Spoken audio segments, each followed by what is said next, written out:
El poder liberador de Cristo en Colosenses capítulo 2, versículos 16 hasta el 23. Escribe el apóstol Pablo: por tanto, que nadie os juzgue en asuntos de comida o de bebida, o en cuanto a días de fiesta, luna nueva o sábados. Todo esto no es más que una sombra de lo que ha de venir, pero la realidad es Cristo. Que nadie os prive de vuestro premio alardeando de humildad y de rendir culto a los ángeles, entrando en detalles de cosas que no han visto. Están llenos de orgullo debido a su mentalidad carnal. Pero no están unidos a la cabeza, por medio de la cual todo el cuerpo, a través de las coyunturas y ligamentos, se nutre y crece con el crecimiento que da Dios. Si habéis muerto con Cristo a los elementos de este mundo, ¿por qué, como si vivierais en el mundo, os sometéis a sus preceptos, tales como no uses, no comas, no toques? Todos estos preceptos están destinados a desaparecer con el uso, pues son solo reglas y enseñanzas humanas. Tienen apariencia de sabiduría por su aspecto de religiosidad devota, humildad y mortificación del cuerpo, pero no tienen valor alguno contra los apetitos de la naturaleza carnal. Pues hasta aquí, hermanos, la exhortación del apóstol Pablo. El domingo pasado aprendimos que solo podemos tener una vida plena en Cristo porque solo Él ha podido salvarnos. Solo Él nos ha dado una nueva oportunidad y una nueva realidad. Solo Él anuló el acta de los decretos que había contra nosotros. Y precisamente estos versículos finales del capítulo 2 apuntan a esto último que acabo de mencionar para que lo recordéis. Pensadlo. Si en Cristo somos reconciliados con Dios por gracia mediante la fe, ¿quién podrá acusarnos? ¿Quién podrá juzgarnos? Nadie. Nadie puede señalarnos si Dios nos ha perdonado y limpiado de todo pecado. El Señor anuló todo lo que estaba en nuestra contra. Él quitó de en medio aquella acta y la clavó en la cruz. Además, derrotó a sus enemigos, al ejército del mal, a quienes pensaban que lo estaban venciendo en la crucifixión. Pero en realidad el Señor Jesús estaba cumpliendo su misión, siendo obediente hasta la muerte y muerte de cruz, y entregando su vida por nosotros. Por eso pudo volver a tomarla y resucitar al tercer día, tal como Él mismo lo había anunciado. Pues bien, hermanos, si creemos que todo esto que os acabo de decir es cierto, y que somos hijos de Dios reconciliados con Él por la fe, no tenemos que someternos a normas humanas ni a falsas enseñanzas que intentan imponernos restricciones para alcanzar una relación personal con Dios. Porque esa relación ya la hemos recibido gratuitamente en Cristo Jesús. Esta es precisamente la exhortación que el apóstol Pablo comienza a desarrollar en los últimos versículos del capítulo 2. Cristo ha obtenido la victoria sobre sus enemigos y nosotros no podemos permitir que esas fuerzas del mal, ya derrotadas por el Señor, nos controlen o confundan mediante ataques, normas y falsas enseñanzas. Y claro, los falsos maestros de Colosas, guiados en mayor o menor medida por el padre de la mentira, Satanás, intentaban engañar a los hermanos de la iglesia de los colosenses con reglamentos inspirados en prácticas de un judaísmo radical y quizá en ciertas corrientes gnósticas que ya os he mencionado tantas veces. Sin embargo, Cristo ya los había liberado de esas normas humanas que pretendían ser espirituales, pero que no tenían nada que ver con el Señor. Por esta razón, Pablo exhorta a los colosenses a no dejarse juzgar o criticar por personas legalistas que buscaban imponer ritos y costumbres relacionados con la comida o con los días festivos. Todas estas prácticas eran sombras que apuntaban a la necesidad de un Mesías, de un libertador, y ese Mesías ya había sido revelado en Cristo Jesús. Por ello a él debían aferrarse los colosenses. Y en su palabra debían meditar para hacer frente a estas falsas doctrinas que estaban entrando en la iglesia de Colosas. Por otro lado, podemos deducir que algunas creencias extrañas ya habían entrado en la comunidad. Misticismo, supuestas revelaciones y hasta incluso se menciona cierto culto a los ángeles. Qué extraño, ¿verdad? Habían llegado falsos maestros que intentaban añadir nuevas revelaciones al Evangelio y a lo que Dios había mostrado en su Hijo Jesús. Lo más grave era que aparentaban humildad estas personas y ofrecían experiencias espirituales superiores, como si fueran necesarias para conocer más a Dios. Pero en realidad lo que manifestaban con todo ello, con esa supuesta humildad y conocimiento, era orgullo espiritual, tal como denuncia el apóstol en el versículo 18. Precisamente por ese orgullo, estos falsos maestros eran incapaces de aferrarse al Señor y de entender que la sana doctrina permanece en una iglesia que busca agradar a Dios antes que satisfacer expectativas humanas. Se presentaban como expertos espirituales, como iluminados que habían recibido revelaciones especiales y pretendían dirigir la iglesia según sus propios criterios. No comprendían que la iglesia es el cuerpo de Cristo y que Cristo es la cabeza. Además, despreciaban lo corpóreo, considerando el cuerpo como algo negativo, y concebían la vida cristiana como un conjunto de duras normas destinadas a castigar o limitar lo físico para supuestamente así, castigando lo físico, adquirir mayor espiritualidad. Por eso Pablo recuerda a los colosenses que han sido rescatados por Dios, que han muerto con Cristo y que ahora pertenecen al Señor. No pueden volver a las reglas y engaños de un mundo corrompido. El mismo apóstol que fue hebreo de hebreos, fariseo y perseguidor de la iglesia, sabía lo tentador que puede resultar el legalismo. Ya que el legalismo te hace sentir más piadoso, te hace sentir más justo, más religioso, y esos sentimientos alimentan tu deseo de volverte incluso más radical, más conservador y autoritario. Pero gracias a Dios el Evangelio del Señor nos transforma y nos muestra que la salvación es por gracia, mediante la fe, no por obras humanas, para que nadie se jacte. Por tanto, los colosenses no debían permitir que esas falsas enseñanzas de esos judíos legalistas echaran raíces en sus corazones, porque luego la tentación por cumplir con ellas e imponerlas a otros sería muy grande y se volverían legalistas ellos también. Así funciona, hermanos, el legalismo. En el versículo 23, Pablo reconoce que esas prácticas tenían apariencia de sabiduría, incluso de disciplina religiosa autoimpuesta, es decir, como que se veía muy bien, incluso sonaba bien esas normas. Pero en realidad no solucionaban el verdadero problema del ser humano, hermanos, el pecado. Con esas normas no era suficiente. Esto lo vemos también hoy en diversos movimientos religiosos, incluso dentro del catolicismo romano. Prácticas que hacen creer a sus seguidores que son más santos, cuando la raíz del pecado permanece intacta. Solo la gracia de Dios puede salvarnos. Solo Cristo puede reconciliarnos con el Padre por medio de su Espíritu. Y si olvidamos esto, caeremos fácilmente en engaños nosotros también. Por lo tanto, hermanos, a modo de prevención, os pregunto, ¿cómo aplicar estas advertencias que escribe el apóstol Pablo a los colosenses, amenazados por falsos maestros? ¿Cómo aplicar estas exhortaciones a nuestro contexto? ¿Existen legalismos o normas sólidas y bien impuestas en nuestras iglesias? ¿Qué pensáis? Si observamos el panorama cristiano en general, encontraremos de todo. Pero es cierto que muchos no tienen la oportunidad de conocer varias iglesias en su vida.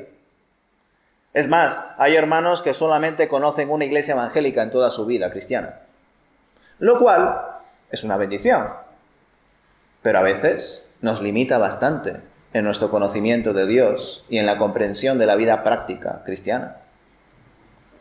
Cuando descubrimos todos los tipos de iglesias evangélicas y denominaciones, o ni siquiera denominaciones, porque dentro de ellas también cada una es distinta, nos damos cuenta de que hay de todo. Y no solo eso, sino que a lo largo de la historia de la iglesia han existido siempre normas sobre lo que no se puede comer, sobre cómo vestir, sobre cómo debe ser la liturgia o cómo celebrar el culto. Incluso en el Concilio de Jerusalén, como veremos más adelante en el libro de los Hechos, en nuestro estudio de Escuela Dominical de Adultos, hubo intentos de imponer cargas innecesarias a los gentiles. Pero claro, como eso ya lo veremos más adelante, y aprenderemos bastante también leyendo y estudiando todas las cartas de Pablo, si el Señor lo permite, lo que cabe preguntarse ahora es si hoy existen prohibiciones o normas que hacen sentir a algunos más dignos de recibir la salvación, o al menos más espirituales que otros. ¿Qué pensáis? Hay quienes piensan, por ejemplo, que por guardar ciertas tradiciones, vestir de determinada manera, o hablar con cierto lenguaje religioso, que por hacer todo eso, hay gente que piensa que son más piadosas, que son más santas, que son más espirituales. Otros creen que por orar de cierta forma, o quizá ofrendar más que otros, o asistir a todas las actividades de una iglesia, hay algunos que piensan que, por ejemplo, por hacer todo eso, también son más santos, más dignos, mejores, como cristianos de primera clase. Y claro, dependiendo del contexto más fundamentalista o más carismático, los ejemplos varían, pero el riesgo es el mismo, hermanos. Confiar en normas humanas y no en lo que Cristo ha hecho por cada uno de nosotros. Y el problema en las iglesias es que a veces los hermanos aparentan humildad y piedad cuando en realidad hay orgullo espiritual en el corazón. Desde mi punto de vista, lo que más suelo ver en las noticias, en redes sociales y experiencias, es un gran énfasis por el papel del Espíritu Santo en nuestras vidas hoy, lo cual debe ser así. Todos debemos esforzarnos por ser llenos del Espíritu de Dios, hermanos. Que no os quepa duda de ello. Sin embargo, cuando convertimos ciertas manifestaciones o experiencias en una exhibición de mi espiritualidad, de mi piedad, de mi santidad, podemos caer fácilmente en el orgullo. Pensadlo. ¿De qué sirve hablar en lenguas si no sabemos pedir perdón en español? ¿De qué sirve espiritualizarlo todo si no hay cambios en nuestra vida real?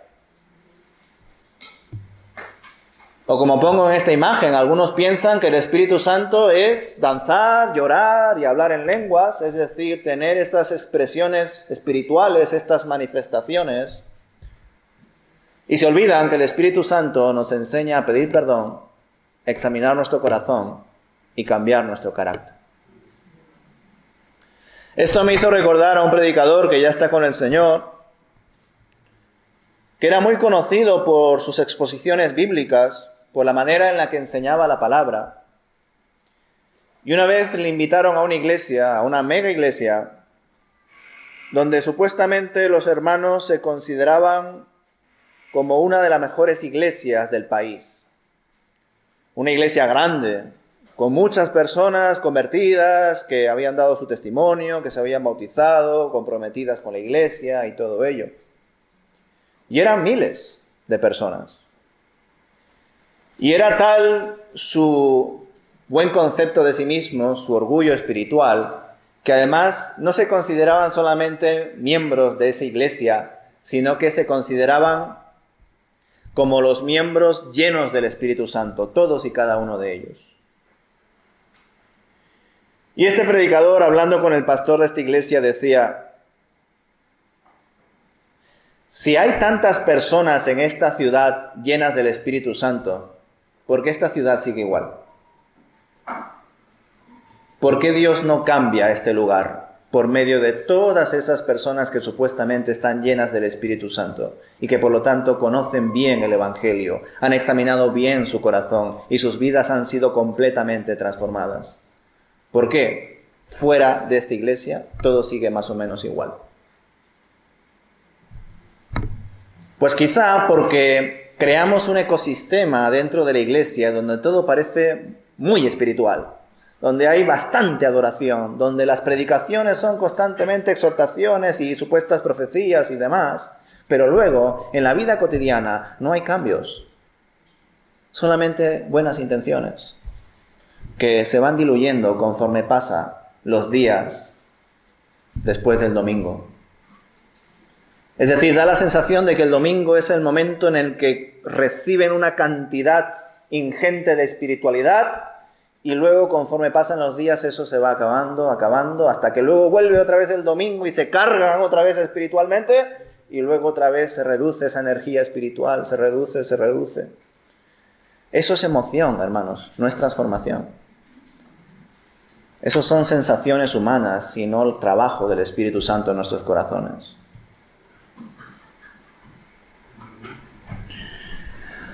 Como que a veces parece, hermanos, que algunos están más centrados en dones, en ministerios o títulos incluso, como servir aquí o servir allá, o que me llamen de esta manera, que en Cristo mismo. Y eso es peligroso, hermanos. Es peligroso que siendo hijos de Dios estemos más centrados en dones, ministerios o títulos que en Cristo mismo. El camino cristiano implica crecer,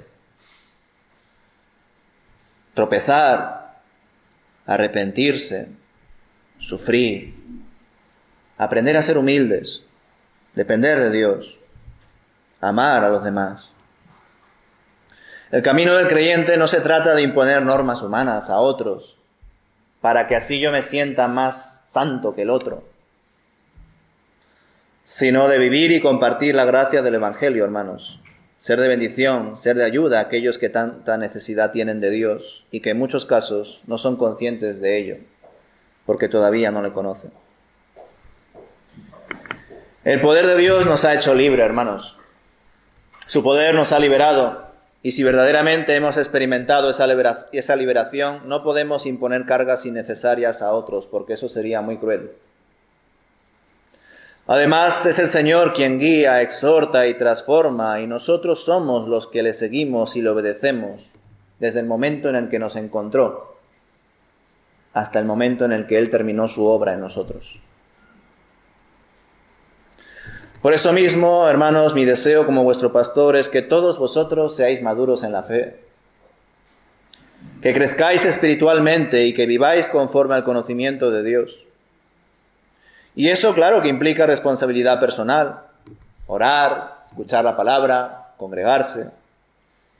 Y no como imposición, sino como fruto de una relación viva con Él, disfrutando de ese privilegio, de esa nueva oportunidad que implica conocerle con todo nuestro ser, lo cual no debe ser una carga, como he dicho, sino más bien un regalo. Y concluyendo, hermanos, yo no os voy a engañar, yo no os voy a decir que tenéis que ir a la iglesia, orar, conocer la palabra y ser responsables como miembros para recién recibir el perdón y la gracia de Dios. Os digo esto porque hay supuestos líderes de iglesia que dan a entender esto. Que si no cumples con las normas que te imponen, que te quedas ahí sin congregarte y cumplir con todo aquello que te dicen que tienes que hacer como ellos te dicen que lo tienes que hacer, si no haces todo eso, te quedas sin la bendición de Dios. Eso es lo que te dicen algunos líderes. Y eso es mentira. La bendición plena ya la tenemos en Cristo Jesús y la recibimos por gracia. Por lo tanto, nosotros los cristianos no obedecemos para ser salvos. Obedecemos porque ya hemos sido salvados. Quedaos con esto. No obedecemos para obtener la salvación. Obedecemos por cuanto ya la hemos recibido en Cristo Jesús. Y por amor. Nosotros oramos, nos congregamos, ofrendamos, servimos, todo ello como respuesta agradecida a lo que Él ya ha hecho primero, porque Él nos amó primero, porque Él lo dio todo por nosotros primero, y ahora nosotros debemos darlo todo por Él. Y cuando vemos la vida cristiana de esta manera, aprendemos a vivir correctamente. pues ya no giramos en torno a una iglesia local o a un sistema religioso, sino que giramos ante una persona, hermanos, y esa persona es Cristo, el que de verdad nos salva. Por eso, hermanos, cuando habléis a alguien de Dios, llevadlo a Cristo, porque quien salva es Cristo. Ir a la iglesia sin ir a Cristo no transforma el corazón, por más que vayas una y otra vez. Solo Él es el Dios de nuestra salvación, solo Cristo salva. Y cuando Él nos salva, todo lo demás se hará con responsabilidad y obediencia. Porque en efecto, una persona salvada no debe dejar de congregarse como algunos tienen por costumbre. Pero como digo, no es me congrego para recibir bendiciones de Dios. No, me congrego porque Dios ya me ha bendecido en Cristo Jesús. Y lo hago por obediencia, no por temor o superstición, por amor, que echa fuera todo temor. Así que, hermanos, que el Señor os bendiga y que esta palabra cale en vuestros corazones y que sigáis experimentando el poder liberador de Cristo Jesús en vosotros. Amén.